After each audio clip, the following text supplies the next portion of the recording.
What's going on, guys? National Master James Canty III here, and today we're covering a game from last week in the States Cup versus, I think we played Pennsylvania, but this game is against International Master Thomas Bartell, guys. So I played white. Let's actually see what we did with this International Master. So I played white against Thomas Bartell. Very strong IM. If we look at his rating, actually, his name's Spinal Tap here. So let's go to like chess.com. Let's see where he's at. This is him right here. Very strong player. This is a younger picture, actually. Let's see where he's at. Blitz 2703. Okay, 2700 Blitz player. Very strong. His USCF rating is 2552. He's a big fella. Bona fide for real. That's the deal, big guy. Do you understand? So here's the game right here. I played white. E4, E5, knight f3, knight c6. D4, E takes D4. And here, what do we have, folks? A Scotch Gambino. For all my Scotch Gambino players there, it's actually the Scotch Gambit if you're just seeing this for the first time. But we always call it the Scotch Gambino. We got Bishop C4 on the board. And when you gambit something, it's always about rapid development. And then he actually played the same line that GM Mackenzie Molnar played, basically. I think this was the first week, actually. Maybe the first or second week. I ended up winning that game with white against Grandmaster Mackenzie Molnar. This is actually 15-minute plus 2-second increments, so you know what time frame we're looking at. Now, after knight e4, queen e2. This is the usual stuff here. Now, strong players like to play this a lot. Nakamura has a game that after knight to c5 and c3 here, we're actually sacrificing a second pawn just to get more rapid development. They actually, instead of taking like they did in the Nakamura game, instead of taking, which comes with just so much for white. I mean, knight takes c3 comes, and then bishop to e3, castling queenside, playing h4, bringing the bishop back to d3, and going to town. That's how he gets down. Now, after c3, there's d3 here. d3, which actually is an interesting move, because if I take, then he just gets the bishop, and it's not so bad for him. So queen e3 is the book move here. Now, after queen e3, there's bishop e7. You also have knight e6 in some cases, but I actually just take on d3. Now, after bishop e7, we have castles, get out the way, and there's d5 right there. So d5 is pretty awesome sometimes. It is hitting the bishop. I'm going to en passant this pawn. So I en passant it. This is still hanging. Rook e1's maybe coming. It's fairly even. E takes d6. C takes d6. And then here we go. I played b4. Now, this was an inaccuracy. They say bishop takes d3 is the best, according to the engine, but I just didn't like this move. I didn't want this to happen. I mean, this is okay. You know what I mean? Like, this is just fine. Like, look at this position. You know, it's just kind of fine for black. He gets the castle. I got rook e1 coming. I mean, knight a3, knight d2, whatever, right? But now, I play b4, though. I like to get this knight out of the way, so when I take it, I'm aiming this way for attacks later. So he actually played an interesting move here, guys. If you're playing black, you can flip the board. Let's actually flip it here and see, what would you actually play as black here? Let's take the arrows off. After b4 is on the board, what would you actually do? And this is a learning experience because this is a very cool move he made. What do you think you would do? After b4, your move, what are you doing?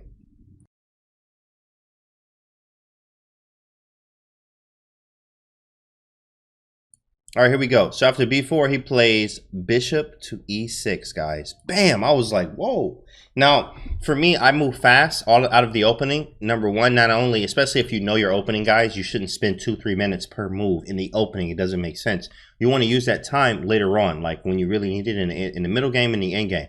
So after bishop e6 here, I actually thought, I was already up 3 or 4 minutes on time already in the 15-2 game, which is a lot of time, basically. So I was already up, and I'm like, you know, coming up on 5 minutes, being up on time. He played bishop e6 here. So bishop e6, I did think some time, because what I was looking at is first, on first instinct, I was like, just take it.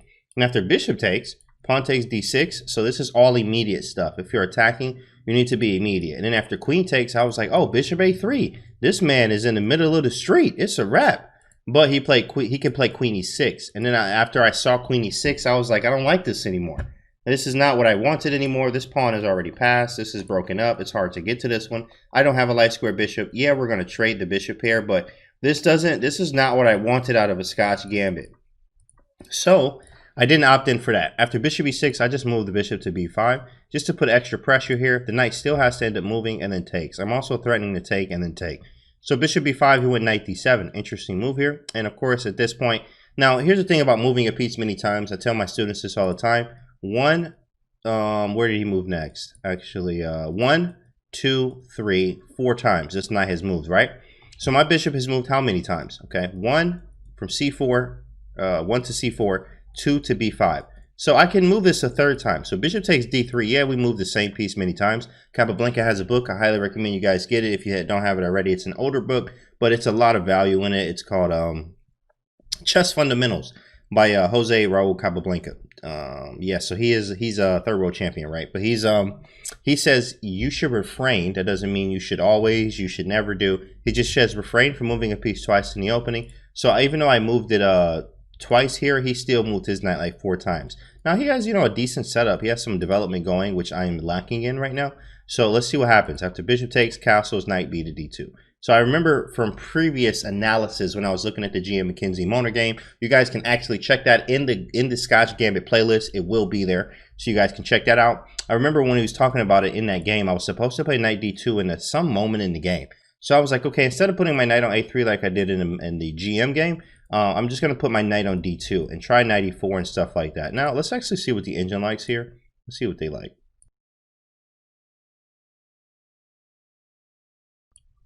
A few moves, and they actually like black slightly, but it's like very equal. So let's actually go back and see if there's any improvements here from this position. Any improvements? Even right now, knight b to d2. Interesting. I've actually seen that before. I do have some extensive Scotch Gambit study that's only available to me and the Jedi students of the GM Factory. But, of course, you can hit me up and I'll get that to you if you would like it. And I'll just tell you what you got to do. But bishop takes d3 is a move. Knight a3 and knight b to d2. So maybe I'll try this one sometimes. Takes, knight e5, queen e4, rook e8, knight takes. It's fairly equal. And if we take this way, this is like the best line they give. Takes, castles. Oh, yeah, this one, I actually briefly looked at this. I did. I was like, oh, I'm not too bad about this. Yeah, I don't have the bishop here, and I love having my bishop. I think if you ask for a favorite piece, you have to first I have to say what color. Now, if I'm playing with white, if I'm playing with white, my light square bishop is my favorite. If I'm playing with black, my dark square bishop is usually my favorite, because I love finqueado with my bishop. So after bishop f4, rook d1 is probably coming. I mean, I can go knight a3, knight c4. I can just bully this pawn, honestly, and I don't have any weaknesses. So with that being said, I mean, that is an advantage, especially if you're playing a human. So let's get back to the game. After b4, let's turn the engine off. b4, bishop b5, I snap on d3. So now I'm aiming this way, but I know I need to develop. So I'll play knight b to d2, he plays d5. To just like stop my knight from going to places, but at the same time, weaken some squares. So bishop b2 was an inaccuracy. It says b5 was best. So let's see why b5 is really good. What's the follow-up? After b5, let's just say knight a5 for like c4, rook c8, knight b6 stuff. Putting knight here. Best move from here. You see it right here on the screen, guys. We have knight d4, rook e1, and a4. I just didn't like this. Knight d4, knight c5, he's defending. Bishop a3. Knight takes c6. So you see, guys, this is a very complicated Scotch Gambit. If you go through the Scotch Gambit playlist, guys, I will leave a link. You just literally click right above. It's already up there for you. But the Scotch Gambit link, we got a lot of different games. You don't see this one as much, and you only see really like, I mean, the last time I got this in the States Cup, I played like 20 games, something like that. Maybe 22. I don't remember. But I've played, was 4 times. So maybe like 24 games. I'm like 19 and a half. I've lost only 2 games and I got 2 draws. So it's I don't know, but something like that. I have a very, very good record, to say the least. So after knight to d4, he plays knight c5. I just don't like this, to be honest. I do not, but I do need something to do. And this is why I play bishop b2, because like I just need something to do here. Knight b3, that's more my style. I actually like b3. And that was actually something I was considering. So knight to b3, what about like bishop f6? This is a common move. Maybe rook b1, it doesn't like rook b1. Knight g5, wow. That's an engine move. Definitely an engine move there. I can see it though. I mean, I can't see it. I played actually against McKenzie Motor, I played queen g5 with queen trades. Kind of weird move, but it was at the time it made a lot of sense, and I still went on to win the game. Knight g5. So I'm threatening h7. If bishop takes, queen takes, queen takes. So sort of the same thing in the McKenzie Moner game. My bishop's developed. Yeah, this is kind of weak, but I can defend it. I got some squares, but I also have 2 bishops, which is a long-term advantage, and he has a weakness here. So we kind of offset each other with these weaknesses. As you see, it's equal. Yep, we offset each other with the weaknesses, even though I have the bishop pair, which is favored against a human. So Let's actually turn the engine off here. Come back and see what happens. So, okay, I play bishop b2. He goes bishop f6. And here I noticed that I was getting in a little bit of a tangle. After rook a to b1, and this is why you analyze your games, guys. So when you come back to them, you get something familiar, you get something similar. Not only will you be up on time because you remember your stuff, but also you'll be able to play more effectively and just better chess. Rook e8. I knew this was coming. This looks annoying, right? But this is what I did, guys. I played rook f to e1 because I didn't care where his bishop went. He actually didn't have any good squares to even move it besides bishop d7, but the knight's blocking it. If he goes, like, for instance, bishop f5, well, GG, have a nice day. This is a family channel. Takes, snap, get the man off the board. Oh my goodness, this is ridiculous. Start a new game, right? I just won a full piece there. So if bishop g4, it's the same thing. So anytime he moves his bishop, well, it's not, I'm not winning a piece, but I can just take this. And I actually was going to go queen f4 to sidestep him here because I really didn't want to just trade queens and give him the file if I'm not getting that piece out of it. So I play queen f4, do this, hit him hit the g4 bishop. So rook f to e1, knight d to e5. Now he goes in with the knight to e5. I take it, and here I actually thought a little bit because I was like, whoa, he got moves like, you know, bishop g4. And actually back here, why I took it the first place is after knight d to e5, bishop g4 is very scary. So let's make a random move. Bishop g4. Now I can't go here because this is hanging, and then this is a fork, right? That's just losing. So if bishop g4 taking, and then taking, I mean, like knight f3 is coming, like my queen's kind of hanging. I didn't really like this at all. So I actually just got rid of it first. Let's get rid of it. Now I got room to move my queen if I need to, or do something else. But I actually played knight f3 actually. Knight f3. So now if he plays bishop g4, well then we just snap it. Pretty simple. And then like if he snaps and I sidestep him, this one pawn's still weak, I can just sidestep him. It's a lot of play here. And of course this guy's an international master, bona fide, you know, 2700 blitz rating, 2550, was it? Is that what it said? 2550 USCF, guys? This man is a beast, right? So, you know, he's gonna find the best moves here. So after knight takes e5, knight to f3. And then after knight f3, knight takes f3, check. It says best move was actually knight to c4. Which I was just going to snap this. I was not going to play around. I'm not about to keep this knight here for forever and a day. So, yeah, of course they favor black slightly here. Takes. And I was thinking maybe rook to d1. Yeah, that is right. Here, queen c7. Now I'm not worried about this too much. It says h3 is next. But my problem is this bishop once again. So for future reference, I have to focus on how do I get this bishop out early. So instead of how I usually play with b4, I'm going to play knight b to d2, guys. This is how we get better. This is how we learn. So now I know what to do in better Scotch Gambinos when I'm playing very strong players. Play knight b to d2 instead, and maybe lay off of the b4 and maybe just try to get rid of the knight, maybe with knight to b3, something early. And then move my bishop, because sometimes this gives me trouble. Where black just has, you know, slightly better. I mean, not even a pawn, you know, slightly over half a pawn difference with black being better. But at the same time, I am playing a human. Knight takes f3, he takes it, I take with the queen. So now I don't worry about the file anymore. Yeah, this is weird, but his is weird. So we offset each other. Queen c7, and then rook b to c1. My plan was honestly to eventually play c4, but obvious reasons I just can't because my bishop's hanging. So after rook a to c8, we play h3. And I just wanted to get some luck for the king, because here's my idea. If I play rook e2, and I was thinking like rook c2, and if rook c2, he got like weird moves like bishop g4, because my back rank's weak. So I was like, I don't want any of this to happen. And like, you know, rook takes, queen takes, rook check. Now I can block this. But like stuff gets very weird here, guys. Stuff gets weird, and I guess I'm okay here. I guess I'm okay because I can just take the queen. But I just didn't want to I didn't want to miss anything. So I was like, you know what? I'm just gonna play h3, h3. So now I have some look for the king where I can put my king here eventually. And also like, you know, yeah, I can't right now for obvious reasons, but you know, I am kind of stopping some things here. I'm not afraid of what's going on. So after bishop to g5 here, I play rook to c2. Rook to c2, this was my idea anyway. I was even thinking putting a rook on e2 as well. Or doubling this way, or eventually doubling this way. So just a flexible move. Queen to f4, he's trying to trade. My first instinct was not to trade because I love playing queen to d1 in these kind of positions. And then my idea is to play bishop f4. So if he moves somewhere like, if queen f6, I think I had c4. So I was like, oh cool, I can just go c4. But I think he has like, queen h4, which this one's annoying. What do I do about this, right?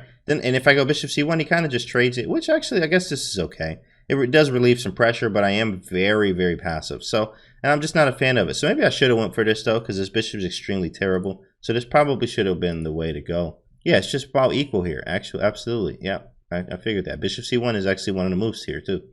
Bishop c1. Yeah, make it. Just get rid of the bishop here from him and also myself. But yeah, so I'll play rook to c2, queen f4. I actually just captured it. Bishop takes, then I play g3 here. Because I wanted to put my king on g2. But then after I realized, oh snap, you better not put your king on g2, big fella. Do it if you want to. Play king g2. I dare you. My apologies. I couldn't hear what you said. Seriously, like, my apologies. I can't hear what you said. Don't put your king on g2. Thank you, Siri. Don't put your king on g2. Bishop takes h3. Snap. Have a nice day. Yo, just resign. Just resign. Stop playing. Okay? This is embarrassing. So, I actually put my king on h2. So, there's no check. And eventually, I'm going to move him this way. But I just had to watch out for that. h5, he's trying to play h4. I'm like, man, this guy is fighting me. But of course, what do you expect from a strong player like him? h5. And then I was thinking, what if I go h4, but then not g5, not that it would actually work, but you also have stuff like this, where this diagonal, like he's almost never getting out off of. Now, I actually could play king g2 and f3 eventually after liquidating this, but at the same time, like I got a lot of weaknesses, and I'm just not a fan of it like that. I'd rather just have these two and just kind of chill around them for a while. So I doubled the rooks. Now I can play king g2, and if he plays h4, my idea was just to sidestep him, king g2. And then if takes, I'm actually doing quite fine here. No problems. And if he moves the bishop, I'm just going to trade the rooks off. And these two, we have these pawns. I can eventually play a3 and c4. So not bad, right? Not bad. And my king's already active for an endgame. So he played king f8, then I played a3. Just to defend this, because eventually I want to play this, but I also want to move this bishop. This bishop was a problem piece for me. And when you learn about, you know, where your mistakes were, now I can improve in my later games, because I know where my problem piece was. So after bishop e7, I played f4 here. I thought for a while too here, because I was trying to figure out what to do. And I think his next sequence was bishop f6. And then after bishop x6, he's just kind of chilling. So I wanted to do something about it. Let's see what the engine says. Engine, still equal, guys, still equal. Look at this. Yeah, this is a strong player. f4, and then he plays bishop f6 anyway, and then here I got aggressive. Now, right here, f5 was not that good. It actually says best move is a4. Sacking, oh, because he can't take. Yeah, you can't. All right, let's see it. Let's see it. Takes.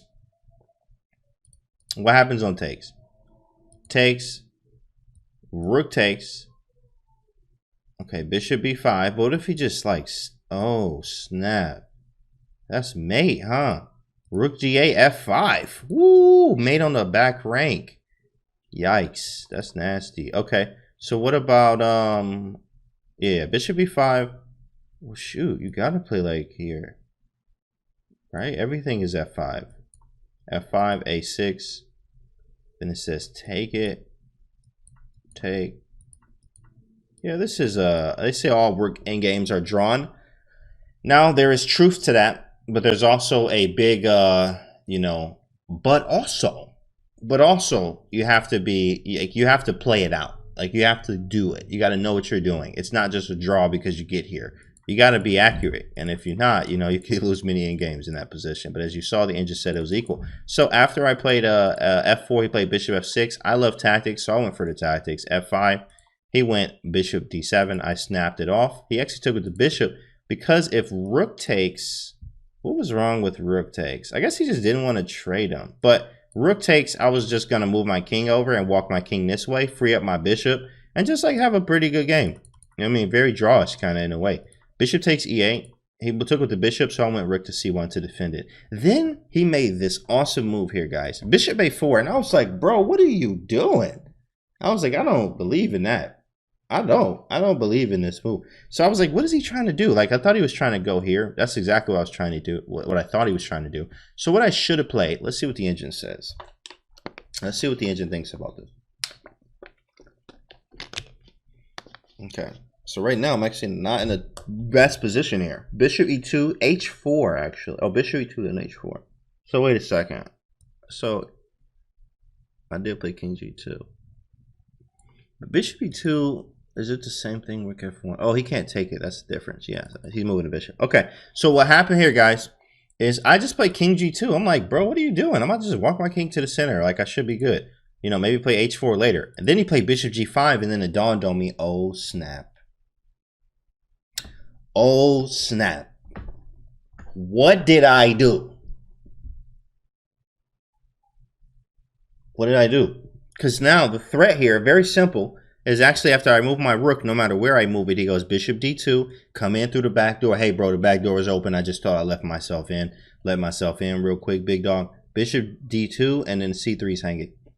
So I was like, dang. So then I had to go into the think tank. And I still was up like a minute or two, but it got closer on time because I had to think of all the tactics and what is the most optimal way to play this game right now. What's the most optimal way? So here we go. Rook f1, bishop d2, and then what would you do in this position? What would you do here, guys? Here it is.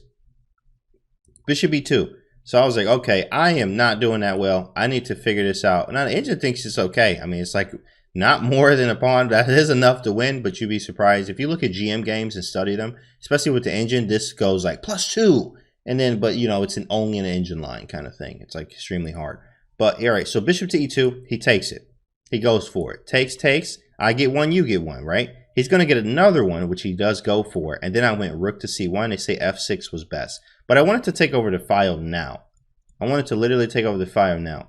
Because f6, I just didn't like g6 to get an extra tempo. Then he starts checking me. I didn't think that was logical. So I went rook to c1 to take over the file. If bishop to c6, I go b5. If bishop takes, bam. Now we got the counterplay we're looking for. In my system, if you have the book, it is pretty good. I recommend it for 1800 plus. If you're under 1800, I do not recommend reading my system. I mean, you still should read it, but it's going to be stuff you don't understand, and he uses a lot of huge words in there that sometimes you have to use a dictionary for. So it is definitely a difficult book to read. I read it many times, but he does say in here that you should don't give up the 7th rank. Don't give it to him, right? So here, even though I'm down, what, 2 pawns? I'm down 2 pawns, guys, but I'm fighting for my life, and I'm also, the best way to attack or defend, the best placement for a rook is behind the pawn, whether that's on offense or defense. So on defense here, I need to be behind the pawns. And on offense, he needs to be behind the pawns so he can push. But this is what I was going for. This didn't happen, but I play rook to c1. Not only am I threatening, check and then check again and take this one, take that one, and mine might be queening before his, right? So I just have some counterplay, which is what I needed. After rook a2, I play king f3. I have to watch out for bishop d1 checks. And then he plays bishop c2 to play bishop e4. He also blocks the file. So then I play king f4. Get the king a little bit closer. I'm feeling great here. The engine says it is still favoring black by -2, guys. But of course, this is extremely hard to play. We both are getting in time trouble too as well. And after f6, I play rook e1 with, of course, just a little silly mate. It's nothing. Don't worry about this move. And of course, he sees it, plays bishop e4. Then I play rook back to c1. So I'm okay with taking a draw here. Bishop back, I'm going rook e1. So you went rook c2, and then here we go. I had to go for the best. Now, the engine says, of course, this is an inaccuracy. Rook takes. The engine says everything's an inaccuracy. You can sack your queen. You end up mating. It was a brilliancy, and the engine don't like it, right? So rook c2 is what he went for, and I saw this line, rook a1, and I needed to go for all counterplay. No matter what, I need to play active. b5. So now I'm giving up yet a 3rd pawn, guys. Currently, right now, I am down. Actually, no. I'm only down. Wait, was I only down 1 pawn? I guess I was down 1 pawn. 3, 4, 5. Yeah, I guess I was only down 1 pawn. But here, I did sacrifice another 3. So now I'm down 2 pawns. Rook check. Rook here to snap on g7. Takes. Get out the way because I'm hitting this rook. He takes on f5. My bishop's hanging. I hit him here. He has no checks. Rook e5 doesn't work. Rook e5 would be cool. This would be, actually, does that work? Yikes, that would work. So I actually can't even do that. Oh, I was going to play king here, though, and lock it up and then take. And I also have a passer myself. I mean, wild game, right? Because the difference with pawns, guys, is if they're connected, they're strong. If they're not connected, they're not as strong. So honestly, these are disconnected. These are disconnected. So yeah, he's up 2 pawns, but they're not real. They're not that real. They're not that realistic. I mean, they are, especially if you have a lot of time on the clock. You know, but this whole game would be different than two. But rook takes, bishop g4, rook to f1. I snap on b7. He brings the king closer. You got to stay behind the pawns, guys. Rook to b8. Then rook to g1. I played king f4. It says best move was actually king d4. But I was just going to go here and defend it, like get it out of the way. King c5, and here we go, guys. I was so happy he made this move because immediately I saw this combo. Bishop e2. I'm hitting this. How do you defend it? The only way to defend it is pushing it. That allows me to check him. Let's go. Move your king. Take it. Thank you so much. And then I took here. So this was getting low on time here. So let me see what the engine recommends here. It's actually equal. And the best move for me was rook b6. Now here, I probably should have just played on. But honestly, I didn't like the fact that he has this passed pawn. This passed pawn kind of scared me. So with that being said, especially with he has 1, 2, 3. He got these 4 squares covered here. So because he had the 4 squares covered, I was very excited. I mean, I was not excited. I was like, yo, I don't want this to happen. So now what happened was after rook takes b4, king here, I just snapped it off. Rook takes e4, d takes e4, king takes. And then here, guys, as you see, it just became a draw. Very simple. Of course, he can mess this up. And it's really no way for white to mess this up besides just like losing the bishop. But here, this is the next few moves here, guys. I took on f6. He didn't allow me to come back. I moved the king around. Takes. And there it is. There's a draw against this big man right here. The big fella, the strong international master, Thomas Bartell, 25-52 here in the States Cup, guys. We took a draw against him in the Scotch Gambino, guys. So far, I have not lost a Scotch Gambit game in the States Cup, guys. I'm telling you, go watch the videos in the playlist. You guys will have a treat from it if you actually want to play the Scotch Gambit. I still play it. I play it against any GM, whoever you are. I don't care. You get in a Scotch Gambino all day, for life. So that's how it works, guys. This was today's video. This was today's analysis in the States Cup. National Master James Canty III versus International Master Thomas Bartell, guys. I hope you enjoyed the video. Put some comments under the video. Like, subscribe, share it, and all that other good stuff, guys. I appreciate you, and I'll see you guys on the next video.